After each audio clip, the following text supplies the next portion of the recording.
What's up, everyone? Thank you for tuning in to SG Angling. My name is Sam, and today I will be discussing how to catch a muskie. So stay tuned.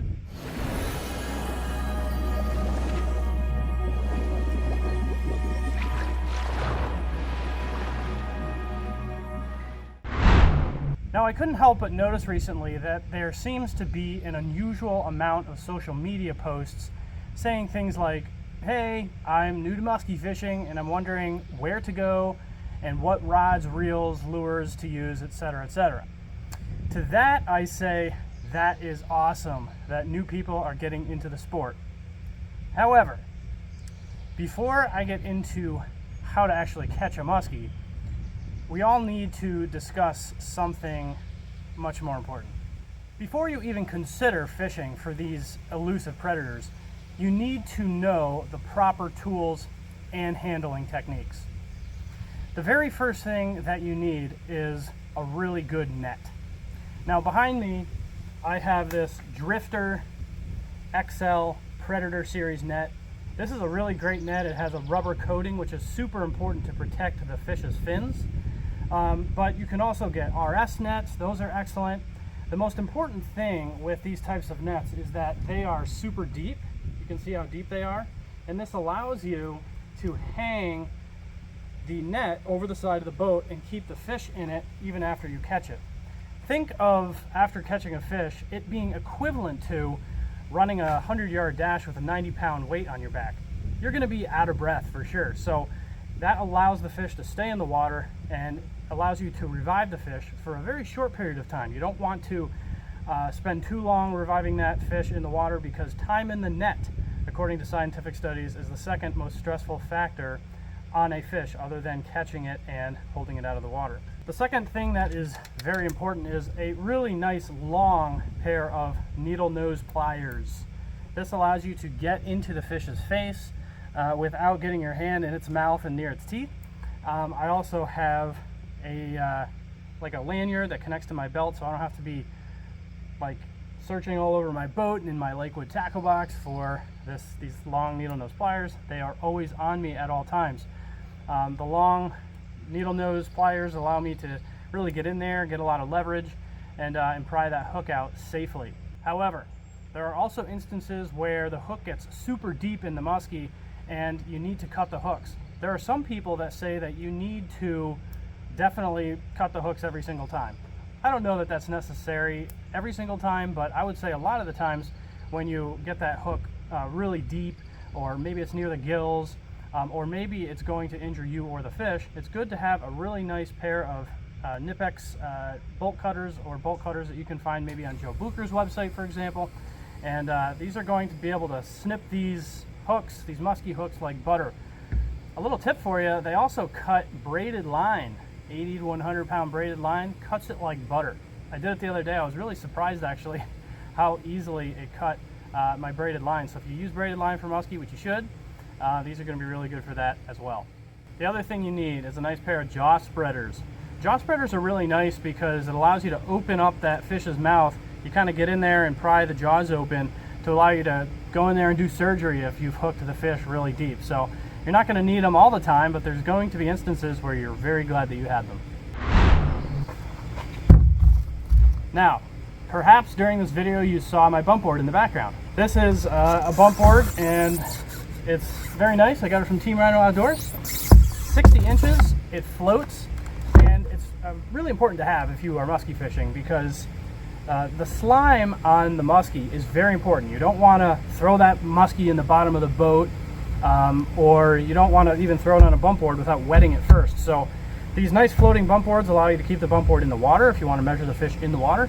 But it also just allows you to have something light and durable that allows you to measure the fish all the way up to 60 inches. So really great to have. It's got a nice handle all the way up to 60 inches. It floats, it's durable, it's light, and I would definitely recommend it if you are muskie fishing. Okay, so you finally have your first muskie on. It's pretty exciting stuff, and congratulations. But you really need to focus on a couple things. Now, there's a debate whether you should play the fish a little bit longer or whether you should get it in the net as soon as possible. Now, if it's a smaller fish, maybe in that anywhere from 25 to 40 inch range, I'm always a big proponent of trying to get that fish in as quick as possible. because the longer you have that fish on the other end of your rod, unfortunately, the more stress it is on that fish. And we want to make sure that we're handling fish properly, and that's what this next part is going to be about. So try to get that fish in as soon as possible. Now, if it's a really big fish, 45 to 55 inches, that can be pretty hard to do. Now, once that fish is in the net, as I said before, keep that fish in the water. Don't take it out of the water until it's ready to take a picture. And the reason why is because it's like having sprinting a 100-yard dash and then holding your breath is what it would be like for the fish if you took it right out of the water after a long fight. So keeping it in the net allows the fish to revive and recover. So now it's time to take the fish out of the net. But hopefully while that fish was reviving, you were not just sitting there soaking it all in. Hopefully you took that time to perhaps set up your camera if you're going to take a picture of it, to wet your bump board and set it out. Make sure your cameras are situated, make sure that your needle nose pliers are ready. All of these things are really important to do in the 1 minute or so that fish is going to be reviving. So now it's time to take that fish out of the net, and you want to, when you take that fish out of the net, there's two ways to hold a fish. Now, there's the way that the fly fishermen always hold it, those river fishermen, where they put the hand underneath the throat and use their other hand to support the fish's tail, right? So the tail, the back hand is facing the sky, your palm is underneath the throat of the muskie facing towards the sky, so kind of like this. A lot of those smaller fish, it's easy to hold them that way, and it's honestly, in my opinion, probably the best way to hold a muskie. That's going to be safest for the muskie, but also safest for you as the angler. The other most common way to hold a muskie, and how I've been doing it, especially with bigger fish, is to slide your hand on the inside of the gill, not in the actual gills, because that's very sharp and that can hurt your hand and hurt the muskie. But getting your hand in there, it's probably best to have a guide or somebody that's well known in muskie fishing show you how that's done, so that you aren't screwing that part up. But grabbing it under the gill, and then the most important thing is making sure that you have another hand to support the fish so that you're not hanging it vertically, you're not picking it up with those boga grips. All those things are harmful to the fish, and you want to make sure to reduce the stress factors of the fish. Now, if you violate any one of these rules, it's not necessarily a dead fish, but it certainly increases the risk that you could do harm to the muskie. Now you've shown the camera the fish, it's time to put the fish down on the bump board. Hopefully you've wetted the bump board to reduce the amount of slime that's rubbing off onto the bump board. And you want to get a quick measurement. It's not always important that you measure every single fish. A lot of those fish in the kind of low to mid 30s, I really haven't been measuring much lately, and I'm trying to get better at that. But you know, you don't need to measure every single fish. Take a real quick measurement. It does not need to be out of the water for more than 20 to 30 seconds.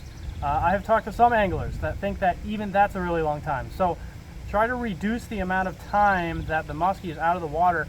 That's why it's important for every single angler to have a GoPro on like a YOLO-Tech stick or mounted somewhere as a staged camera, so that you can take video of yourself handling that fish, so that you can time it and also look at ways to improve the handling of that muskie. So even if you're not a YouTuber, really important to have a GoPro in your boat, in my opinion, so that you can always improve your handling techniques with the fish. Now it's time to put that muskie back in the water. You obviously want to do that as quick as possible to reduce the amount of time out of the water. And now you have to release the fish. You want to really simplify this process. In fact, the less handling you do of the fish, the better. A lot of people grab the tail and pull it backwards, swing it back and forth, rock it. You don't want to do any of that, because if you pull it backwards, you're actually taking water and it's flowing through the gills and out of the mouth, as opposed to the way it's designed, which is through the mouth and out the gills. So just hold it steady, make sure it's upright, and as soon as that fish starts to kick with its tail, you're going to know immediately that that fish is ready to go. Don't hold him back at that point. He's ready, she's ready. So allow that muskie to take off, and that would be a successful release. On a final note, please don't eat the muskies. There are better eating fish out there, like panfish, walleye, perch. Muskies are very few, even in the highest population bodies of water. They're trophy fish. They take a long time to grow big. There's a lot of money that goes into the stocking program. There's a laundry list of reasons why you should not eat a muskie. So definitely make sure you're eating other species of fish. Hopefully that goes without saying. So before we actually get into how to catch a muskie, it's really important to also understand when it's okay and ethical to fish for them and when it's not. So the first thing we want to understand, and the most obvious, is during the hot water period. Now, there's been a lot of scientific studies that have been done about this, and we say that when the water's right around 80 degrees or so, for whatever reason, the fish get stressed out. And the mortality rates are very high. It seems that a lot of these fish will swim off, and then for whatever reason they'll die later on. Really, when that water temperature gets around 78 or so, it's probably going to hit 80 within a few hours anyway, so just stay off the water, and you can fish either a cooler body of water or wait till the water cools down. So again, you want to be ethical about it, and if that's, has been shown scientifically to increase mortality rates, you want to avoid that if at all possible. Now, I'm part of the southern muskie realm. I fish Ohio, New York, Pennsylvania, West Virginia, etc., and we have open muskie seasons everywhere except for New York. And it's really important, especially in rivers where these muskies are naturally reproducing, but also in some of the lakes too, that during the springtime, when the water temperature is anywhere from like 50 to 58 degrees in that range and muskies are spawning, it's also unethical to fish for them, because if you catch a fish and it's a big female that's maybe about to lay eggs or getting ready to lay eggs, and you catch it, it could end up stressing her out, and maybe it screws up her spawning routine. Maybe it stresses her out, she doesn't end up laying eggs at all. Perhaps you could kill the fish. There's a lot of reasons why we don't angle or fish for muskies during the spawn time, but you really want to be cognizant of that, especially around, it tends to be in April at some point when a lot of these fish tend to spawn, so you want to be mindful of fishing for muskies during the hot water period and also during the spawn. All right, so one of the questions that I see a ton is, what rod and reel are you using? I want to get into muskie fishing, but I don't want to spend a lot of money. I'm going to say this, and perhaps I'll get some slack for saying it, but you don't want to skimp out when it comes to a muskie reel. A lot of people are wondering how they can spend $100 on a muskie reel. Spend the extra money and you can end up with a reel that lasts you a really, really long time. The first thing that comes to mind probably is a Shimano Tranx. There's negatives about every muskie reel, but I would say Shimano Tranx probably has the best reputation of any of the reels on the market, as well as the Abu Garcia Revo Toro Beast. Those are excellent reels. Other ones that I've tried are the Okuma, the Penn Squall 400. Those two particular reels are a little bit less expensive, but you definitely want to go with the higher end reels if you're just getting into muskie fishing. In terms of rods, I love the St. Croix Muskie Mojo rods. They're not horribly priced, a little over $200, and they're really light, extremely durable, and they've caught a lot of fish for me. So definitely would suggest the St. Croix rods. Even the higher end rods are great, but they can be very expensive, like the tournament series. Chaos Tackle also sells some really great rods, and after doing some research, maybe talking to a guide on what they would suggest, you can maybe go with some other suggestions too, but those would be the top two that come to mind for me. In terms of line, I personally use Suffix 832, not horribly priced. You can find it on Amazon. I've never had a problem with it, but also Cortland braid is very good. Joe Bucher Beast braid is excellent as well. There's a couple other brands that are decent. However, I have heard some negative things about Power Pro, so you may want to avoid Power Pro. At least that's what Spencer Berman says in one of his seminars. So I would definitely focus on some really good quality braid like Suffix, which I have on all my rods. In terms of leaders, you have two different options. You can go with the stainless steel straight wire leader. That's probably your best bet for a lot of baits, because even fluorocarbon, 100 to 130 pound test fluorocarbon can snap off. But your best bet is going to be, certainly locally, is going to be Trophy Time leaders and lures. And Steve Gold does a fantastic job. He's very well known. John over at Stealth Tackle also has some excellent options for leaders. They can get you some flexible wire ones, which are kind of newer. You also have the fluorocarbon ones, and you can get the straight wire leaders as well. In terms of tying a proper knot, I'm not going to get into that today, but I do have another video that I will put at the end of this video, which will show you a couple options for how to tie a proper muskie knot. Okay, so in terms of actually catching a muskie, the first question that I have to ask you is, are you fishing from shore or are you fishing from a boat? Either way, you need to go to a body of water that has a very high population of muskies. And I would greatly consider and encourage you to hire a guide for a day or two, as this can greatly reduce the learning curve. Also, depending on the time of year, focus your efforts in the 3 hours after sunrise and in the 3 hours before sunset. The early spring and winter are exceptions to this, as you will have your best chances in the afternoon hours once the sun comes out and warms things up. But for the rest of the year, focus on the 3-hour windows of sunrise and sunset, as you are almost guaranteed a feeding window or two during those 6 hours. The day before or the day after cold fronts are also key times, so keep an eye on the weather. Often the morning after a cold front can be very good as well. Generally speaking, 2 to 3 days after a cold front, when it's really bright and sunny with high pressure overhead, it's the time that you want to avoid for sure. As you advance, you can start planning your trips around moon phases, but for simplicity's sake, don't focus on that now. Now, if you are fishing from shore and you don't have a boat, focus on dams and outflows that are known to have high populations of muskie.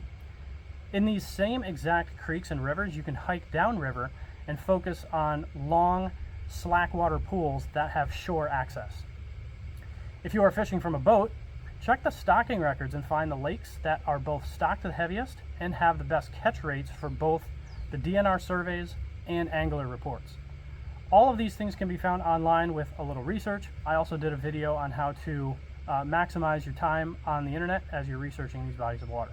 You can fish in creeks and rivers from a boat, but if you're a beginner, you have things like current, floating debris, shallow rocks and wood, and fluctuating water levels that can increase your risk of crashing your boat and or motor. So if you're just starting out, I strongly suggest sticking to lakes. In the springtime, you're going to want to stick to bays, creek arms, shallow flats adjacent to deep water. Man-made rock piles like riprap in reservoirs is also an area where bait fish pack up, and muskies will not be far behind. In the summertime, you want to find deep water first and then work into the nearest structure from there. Outside weed edges are best, in my opinion. Throw a bucktail over the weeds and weed edges and deep structure. Trolling out away from that structure in open water and focusing on trolling over bait balls is also a really good option too. As you move into the fall, fish will start moving shallower again, especially as those nights start getting into the 40s.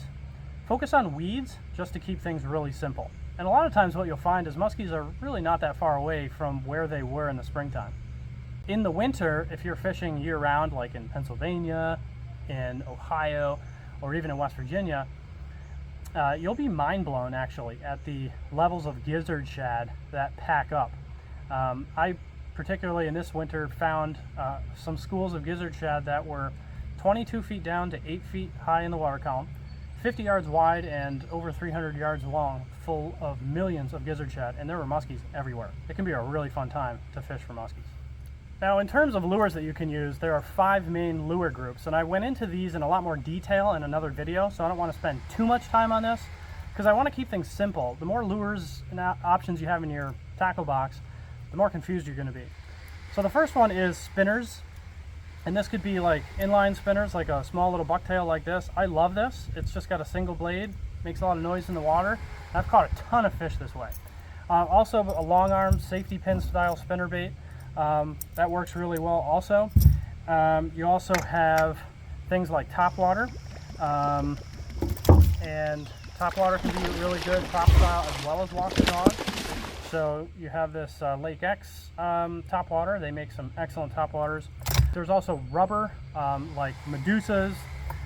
This is a Medusa. A bulldog is a single-tailed bulldog as well as a double-tailed bulldog are excellent options for muskie. And then there's pull baits as well that kind of fall into that rubber category as well. Crankbaits are a good option. This is the Squeaky Pete. I love this bait, but you know, there's all kinds of crankbaits and you don't want to get too crazy. Probably one of the best, in my opinion, small crankbaits of all time is the Super Shad. You can cast it, you control it, very versatile. It's caught a lot of fish. There's also twitch baits and glide baits. This is a bait by Bazooka Baits. It's a glide bait. It just walks back and forth in the water column, and you want to just focus on pausing that bait as it goes through the water column. But I think if you really find weeds, to throw something like this would be my first suggestion. Start off with spinners and topwaters. If the fish aren't going on that after a few hours, then I would switch to a twitch bait or a glide bait, get down a little bit deeper, and leverage pauses. After every cast, you have to do a complete figure 8, as there are so many fish that follow deep. Follow these simple rules and you should find success. There's obviously things that I intentionally overlooked, but remember, you are a beginner and you want to catch your first few muskies. So keep it simple and don't give up. Stay persistent, because then again, it is the fish of 10,000 casts. Guys, thank you so much for tuning in. Leave a comment, let me know if this was helpful. Subscribe to the channel, as there's lots of really great musky content on the way. See you soon. Peace.